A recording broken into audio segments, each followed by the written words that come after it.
Oi, oi, gente, tudo bem? Bom, eu demorei um pouco para postar vídeo por um motivo muito nobre. Minha autoestima tava na merda. Xoxa, capenga, manca, anêmica, frágil e inconsistente.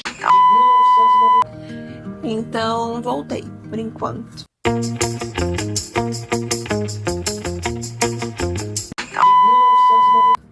Eu tava pensando no que falar. E aí eu pensei que seria interessante eu falar sobre como foi o processo de descobrir a distrofia muscular de cinturas para vocês. Eu vou fazendo tipo uma skincare aqui que eu costumo fazer antes de dormir.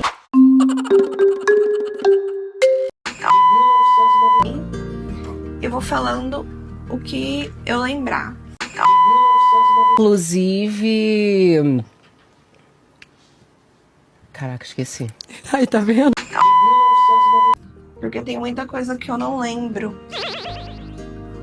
Porque eu descobri com 14 anos de idade. E eu tenho 32. Então já faz um bom tempo, né? Bom, vou limpar minha pele aqui. Então, eu me lembro que eu tinha o pé equino, eu já sabia que eu tinha pé equino. E o pessoal, eu fui encaminhada para a Unicamp. E o pessoal da Unicamp, da ortopedia, me encaminhou para neurologia. Tá chovendo. Aí eles me encaminharam para neurologia para ver se tinha algo diferente que não fosse da área da ortopedia. Aí eu fui encaminhada para neurologia e eles fizeram uma investigação muito a fundo assim e bem dolorida, eu diria. Eu fiz eletromiografia. Eletroneuromiografia. Eu fiz eletroneuromiografia, que eu vou procurar se tem imagem na internet desse exame.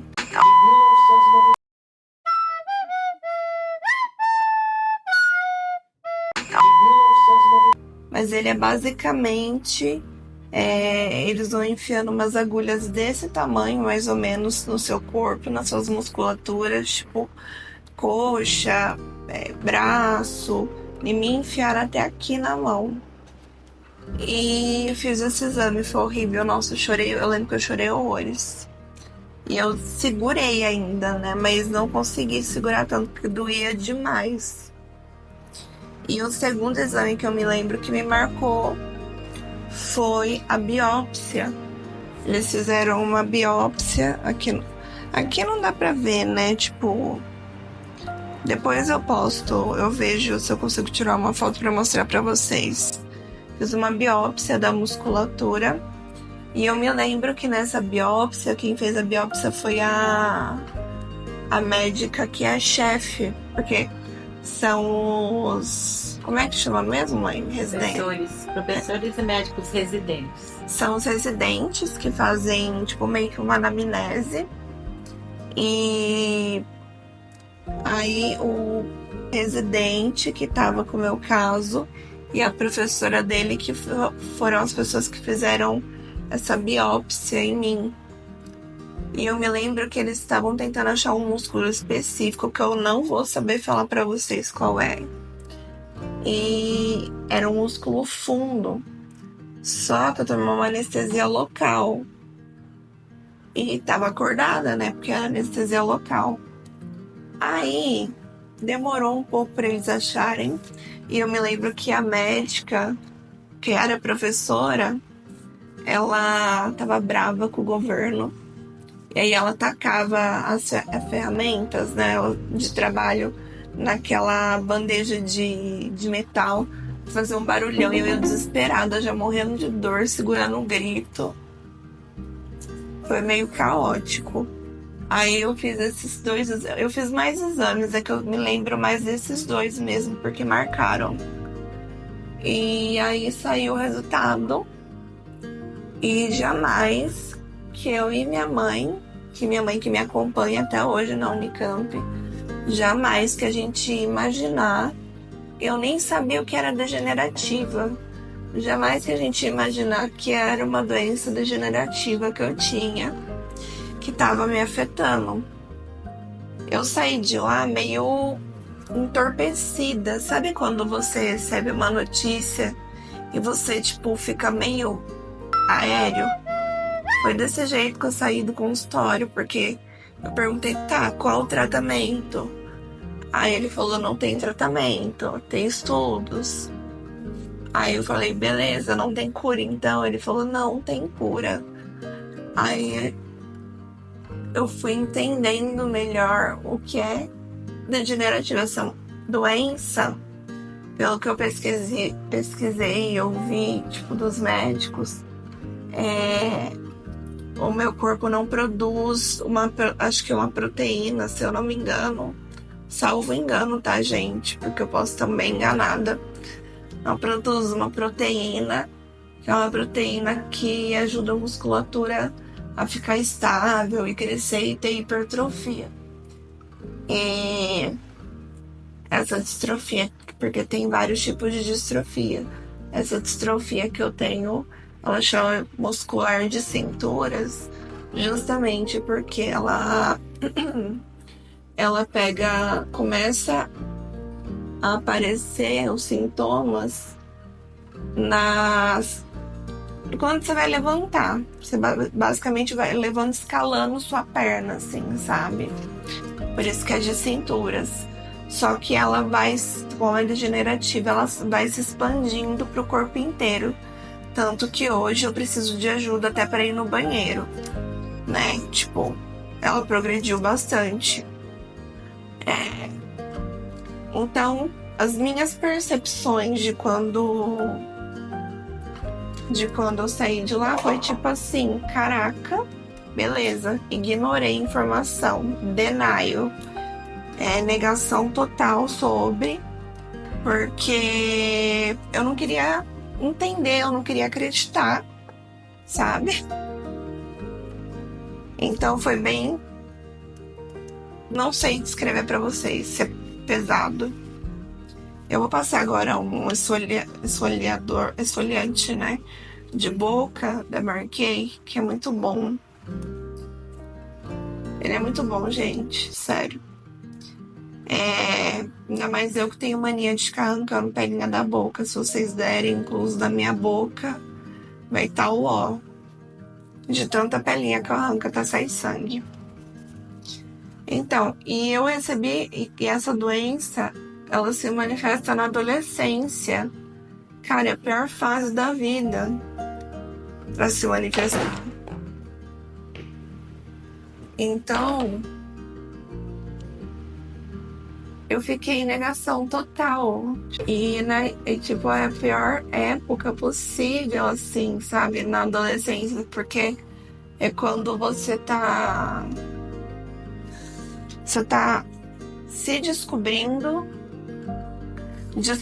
o mundo de outra maneira.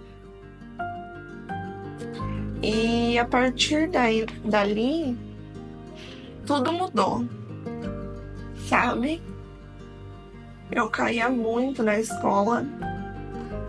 Eu era bem excluída também. Eu lembro porque o pessoal me chamava de manquinha, porque eu mancava, obviamente. E eu lembro de vários tombos que eu tive na escola.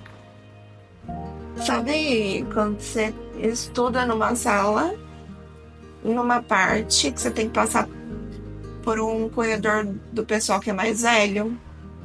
Então, eu caía muito nesse corredor e o pessoal mais velho olhando e dando risada, sabe? E o fichário voava lá pra puta que o pariu. Assim, era horrível. Eu lembro de uma vez que eu caí e quando eu caí, eu dava graças a Deus de machucar o corpo ao invés de rasgar a calça. porque todas as minhas calças jeans rasgavam por conta dos tombos. E aí eu me lembro de uma vez, e isso é muito nítido na minha memória, quando eu caí, rasguei a calça, machuquei, bati muito forte o joelho e fui pra diretoria pra chamarem minha mãe. E aí eu tava tipo assim, sabe quando você tá segurando o choro? Eu tava assim, a hora que eu vi minha mãe, cara, eu comecei a chorar tanto. Parece que eu podia chorar por aquela dor que eu tava sentindo. Vou limpar agora. Ele é meio terrorzinho.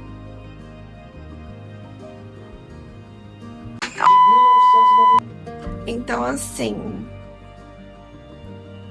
foi a pior época possível pra eu. Era uma época que eu tava tendo muitos problemas na minha casa, problema na minha família.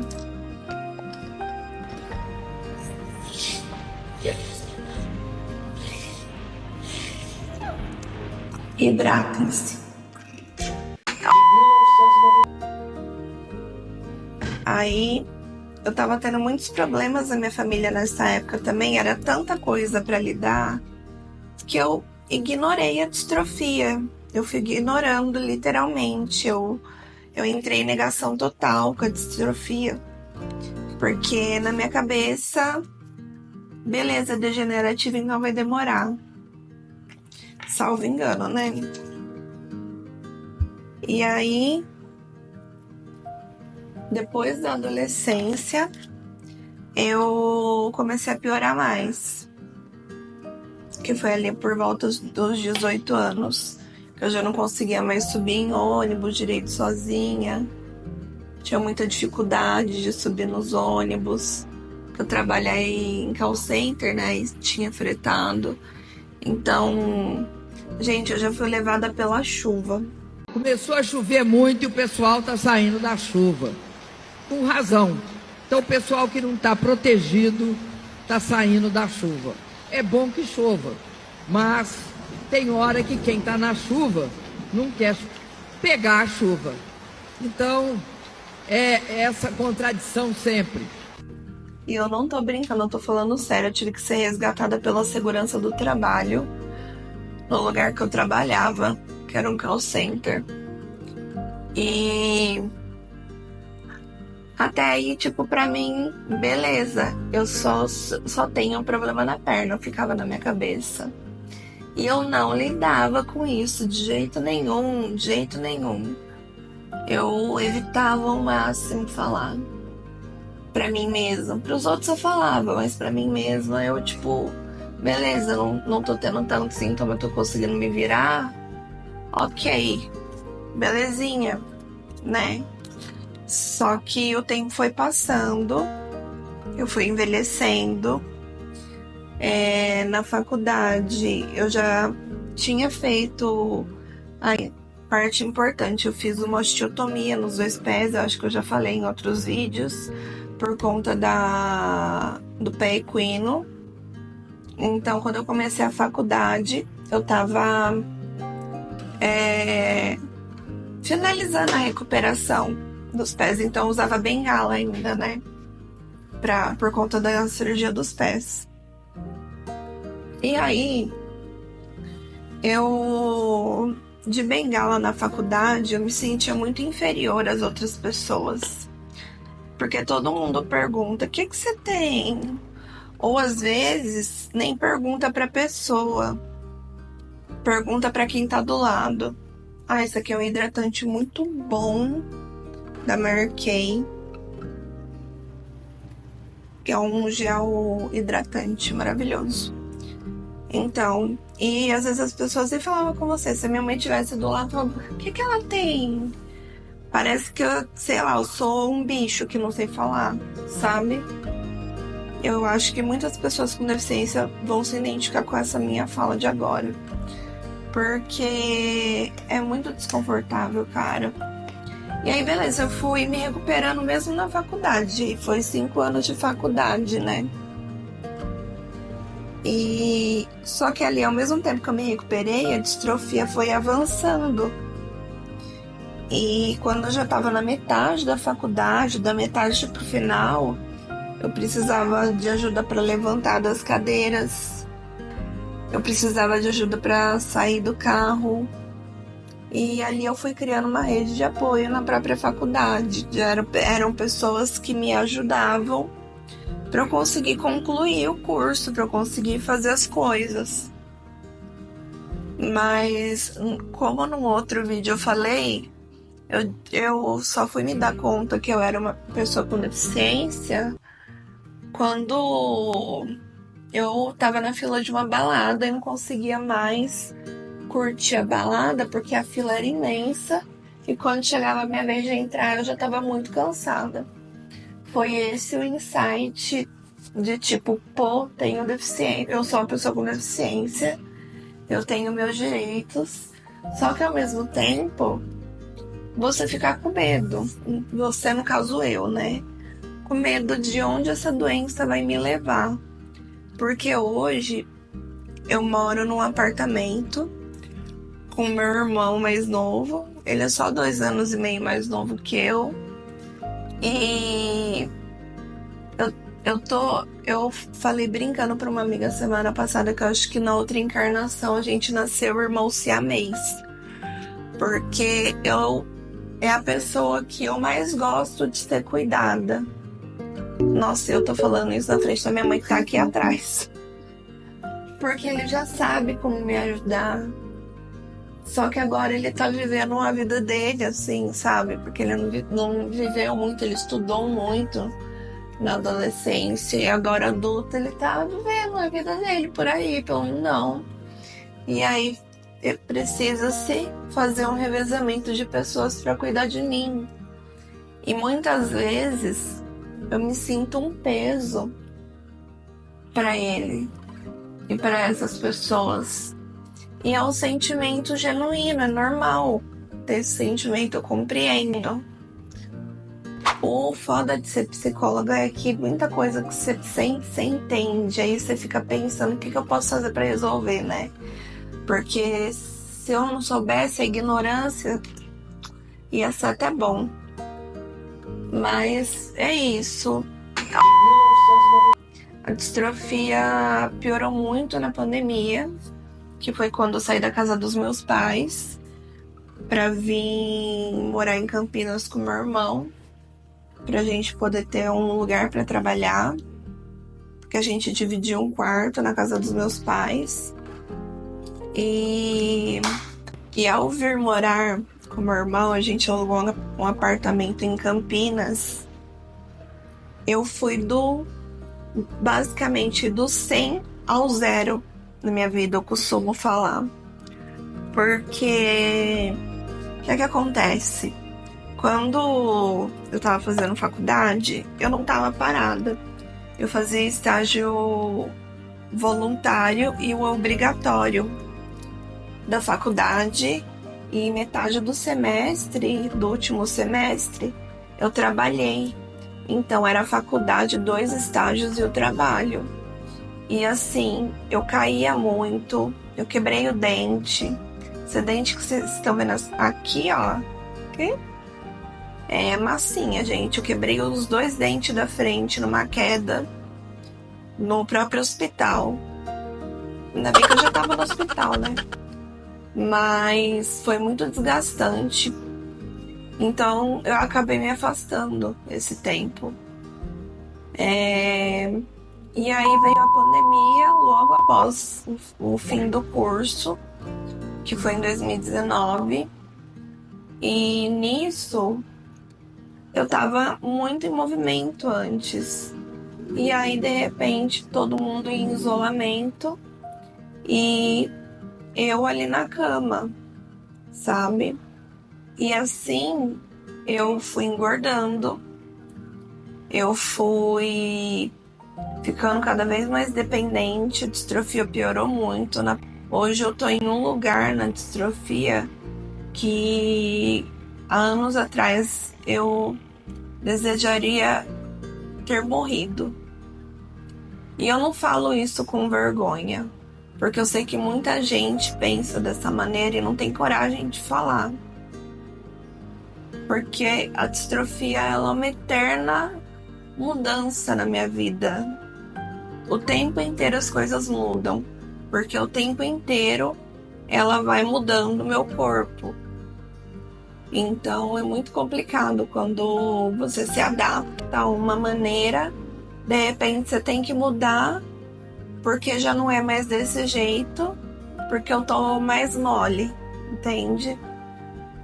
E é bem complicado, assim, sabe? E aí eu sinto que no meu irmão tem um porto seguro. Acho que justamente por ele ter cuidado de mim todo esse tempo. E eu ter adestrado ele, né? Ele sabe as coisas do jeito que eu gosto, enfim. E, enfim, a distrofia pra mim, eu li no livro uma vez, e foi uma frase que me marcou muito, que quando você tem uma deficiência não é um problema, é uma característica. Se você tem uma cicatriz, não é uma característica do seu corpo? Então, a deficiência nada mais é que uma característica. Mas com a deficiência vem as comorbidades. No meu caso, com a distrofia, vieram as comorbidades, como depressão, ansiedade e algumas outras coisas. Então eu me trato das comorbidades, no caso, que é da deficiência em si, mas da cabeça mesmo. Psiquiatra, psicólogo me ajudaram muito, porque não é fácil. A gente se coloca como empoderada, como uma pessoa foda, mas ao mesmo tempo todo mundo é frágil. E eu também sou frágil, sou muito frágil em relação à distrofia. É bem complicado, eu nem sei mais o que falar pra vocês, porque a distrofia ela faz parte da minha vida, mas ao mesmo tempo eu não queria que ela fizesse. Mas ela faz. Se ela faz, eu tenho que lidar com ela. Mas como lidar com ela? Como que eu lido com a depressão? Como que eu lido com a ansiedade? Buscando ajuda profissional. Mas mesmo assim, é bem difícil.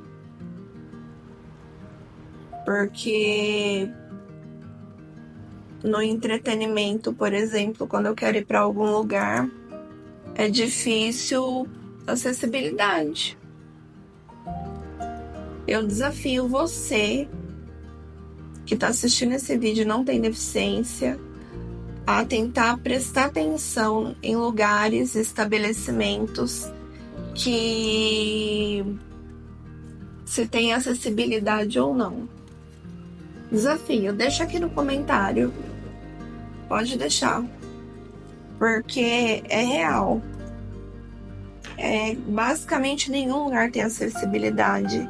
E é o que eu falo, um degrauzinho desse tamanho já é algo impeditivo, sabe?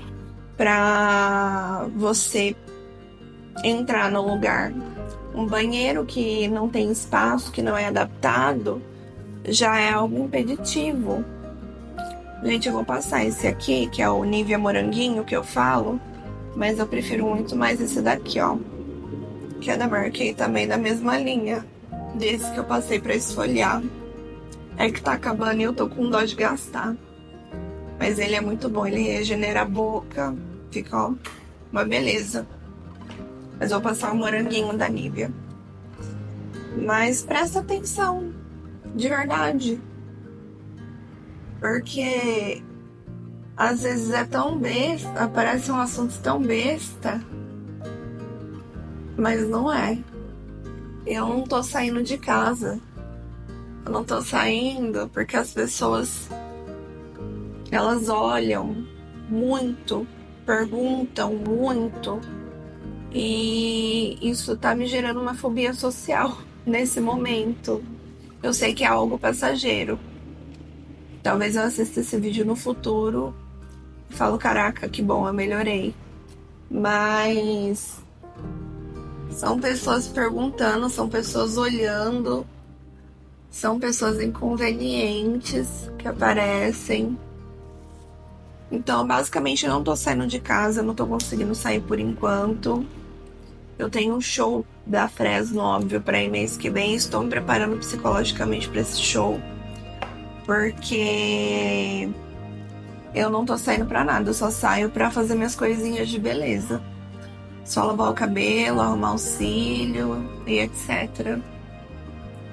Mas é isso, a minha descoberta da distrofia me deixou catatônica no momento que eu soube. É o que eu sei descrever pra vocês nesse momento. E a partir dali eu ignorei a distrofia até ela ir me derrubando tanto a ponto de eu colocar os olhos pra ela, sabe? Então foi isso. Eu não sei se vocês conhecem mais alguém que tem distrofia, outro tipo de distrofia, ou a mesma que a minha, que é a distrofia muscular de cinturas. Mas enfim, deixa aqui no comentário o que você achou do vídeo. Podem deixar perguntas também, coisas que vocês queiram saber, para eu fazer um próximo vídeo respondendo, quem sabe, né? Ia ser legal. E, enfim, é isso. Um beijo, obrigada por assistir. Deixa o like, ative o sininho e compartilhe o vídeo, tá bom? Um beijo.